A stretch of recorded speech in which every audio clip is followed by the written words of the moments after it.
નમસ્કાર, આપ જોઈ રહ્યા છો સ્પાર્ક ટુડે ન્યૂઝ. સમાચાર આણંદથી મળી રહ્યા છે. કરમસદ પાલિકાની આઈડી પાસવર્ડનો ઉપયોગ કરી ગેરકાયદેસર 90 જેટલી મિલકત આકારણીના આરોપીની આગોતરા જામીન ફગાવી દેતી કોર્ટ.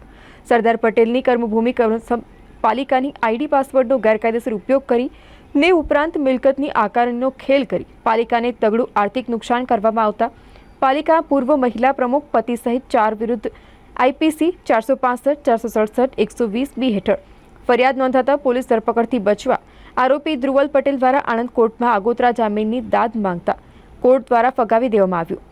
પ્રાપ્ત વિગત અનુસાર કરમસદ પાલિકામાં હાલમાં વહીવટદારનું શાસન હોવા છતાં પાલિકા પૂર્વ મહિલા પ્રમુખ પતિ ધ્રુવલ પટેલ સહિત અન્ય 4 જણાએ તેમને ભેગા મળી પાલિકાની આઈડી પાસવર્ડનો ગત ફેબ્રુઆરીમાં ઉપયોગ કરી 90 જેટલી મિલકતની આકારણીનો ખેલ રચી અને પાલિકાને મસમોટું આર્થિક નુકસાન કરવા ઉપરાંત ગેરકાયદેસર આઈડી પાસવર્ડનો ઉપયોગ કર્યો હતો.